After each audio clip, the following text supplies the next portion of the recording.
I've got a question for you.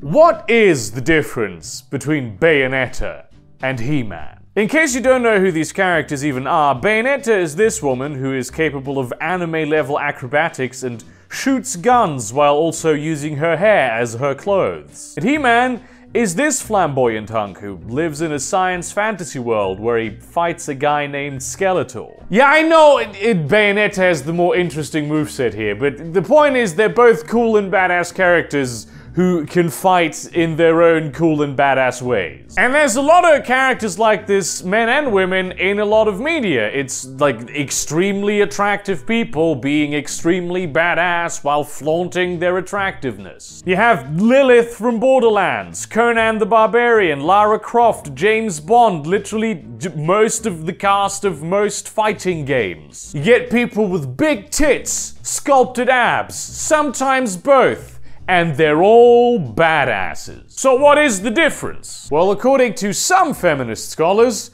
the female ones are harmful to women, but the male ones are not harmful to men. Also, and just to make this clear, according to other feminist scholars, the female ones are good for women, or maybe the male ones are bad for men. But we won't be focusing on those too much today. This video isn't about fixing social issues. This video is about helping you feel good about yourself, because ultimately, that's what matters, and that's what you deserve. This theme is a theme that draws itself through a lot of layers of society and media. This isn't just something that concerns video game characters, it's something that concerns every place where you have in media attractive people flaunting their attractiveness. This is especially apparent in advertising, and especially in the kind of advertising that gyms tend to do, where you have men and women and just these perfect bodies that you can only get if you work out really hard on the Photoshop machine. And the basic contention I see so often in all corners of the world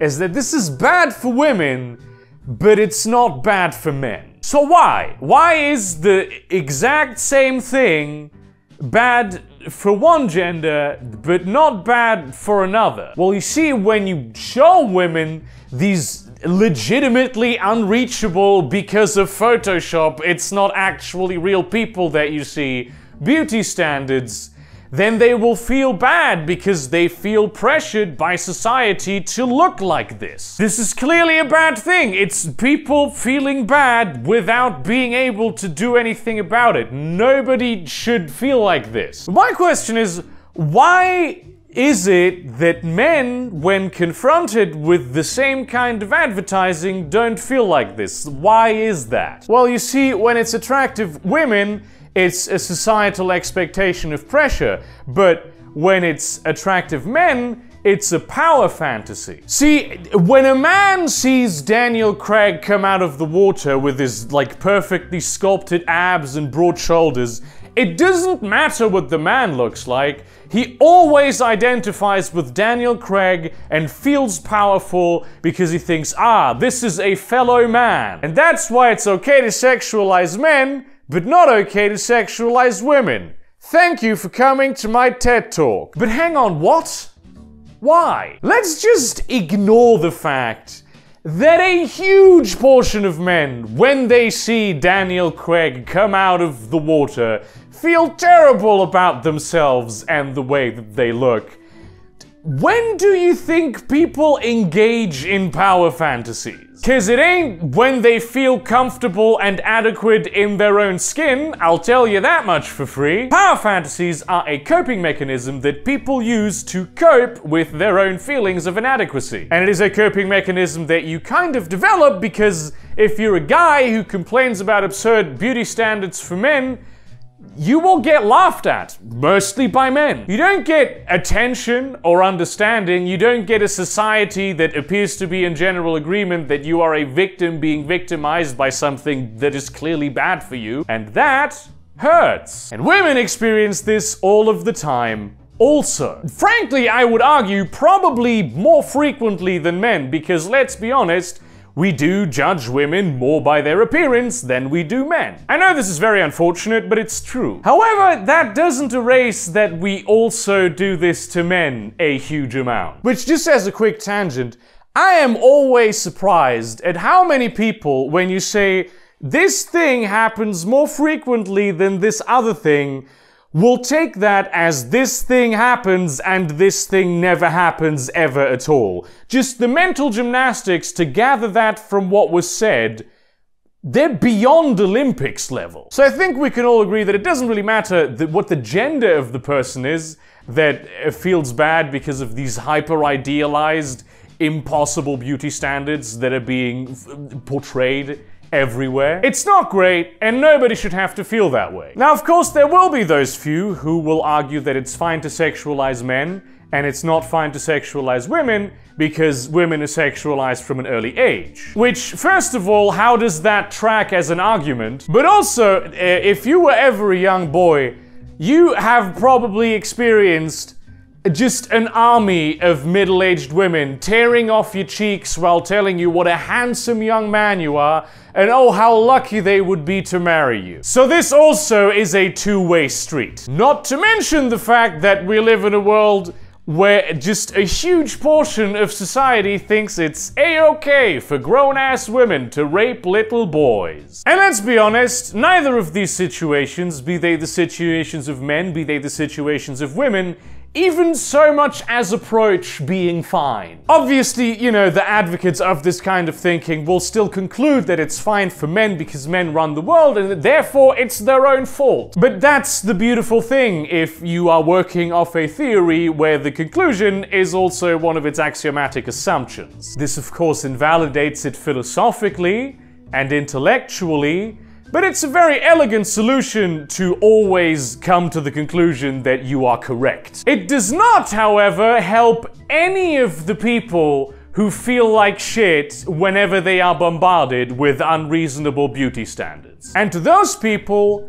I say, genuinely, try the power fantasy. I mean, of course, it's true that you do not, in fact, have to live up to these unreasonable standards. Though a handful of men and women known in expert circles as assholes and bitches think that it is in some way reasonable to expect that everyone look like this, the overwhelming majority of people do not. In fact, they don't even like people who look like that. You are absolutely fine the way you are. People are into all kinds of body types and all kinds of like facial structures.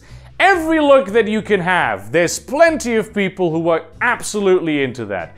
Everyone has imperfections. You do not need to be perfect. Genuinely, no matter what thing you feel bad about yourself for, not only is there someone who is really into that, but there's also plenty of people who would really like to be like you in that way. And those who do think you're not good enough are wrong. Now, could you go to the gym and become better? Yeah, always. That is always an option. But that is simply because self-improvement is always a noble goal, but you need to do it for yourself and not for others, because that is what self-improvement is all about. Besides which, going to the gym isn't the only kind of self-improvement that you can spend your time on. All of the others are just as valid. And outside of those, like, big ad posters you see at the side of the road, people generally think this. Except, of course, when it comes to themselves, in which case, the beauty standards. Everyone who tries is too hard on themselves. It's a normal thing. You don't need to feel bad about it. It's a thing that everybody does. But in the meantime, try actually identifying with Bayonetta. Try actually thinking of yourself as a powerful person. Benefit from that empowerment. Because obviously empowerment feels a lot better than inadequacy. That is why the coping mechanism exists. And frankly, with the world being what it is, it's not necessarily an unhealthy one. Your emotional health matters. It's something that you deserve to feel good about. That's literally what emotional health is about. But like your physical and mental health, it is also something that requires maintenance and strategies to manage it. Because you don't need to feel like shit whenever those unreasonable beauty standards are shoved in your face. No matter how low your self-confidence is right now, and believe me, I know of which I speak, you can get to a point where that shit doesn't affect you anymore. You can be a strong person. You have that potential. Societal expectations do not need to have power over you. Now, of course, this isn't as easy as just flipping a switch. Don't just force yourself to love yourself and then hate yourself for not loving yourself. That's a trap that a lot of people fall into. That's not what it's about. It's fine if this is a difficult process.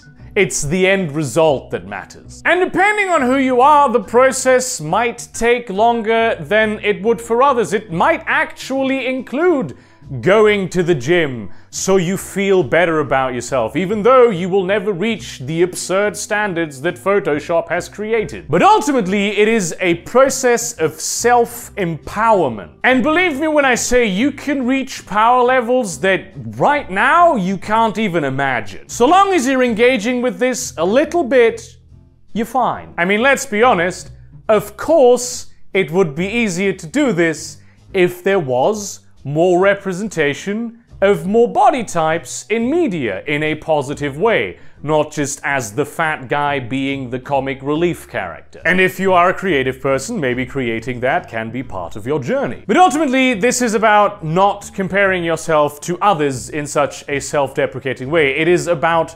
self-love. The self-love that you owe yourself because you deserve it. You have power over your perception of yourself, and you have power over your perception of the world. It's not absolute, but it can be trained. And I do think that just a lot of people never hear this and never realize this, but it's true. I sound like a fucking self-help guru with these platitudes, which I guess now I am. But it's true. These platitudes are true. And listen, right? I say this because it is something that I know happens. If somebody tries to convince you that you have some kind of obligation to feel bad about, like, beauty standards because of maybe some cause or ideology, consider the fact that this person wants you to feel bad about your own appearance.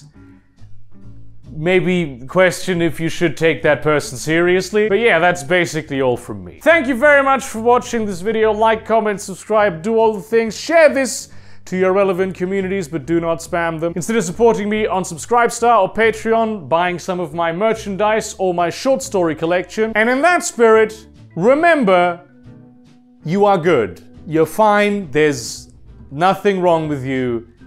You look completely okay. And see you around, cunts.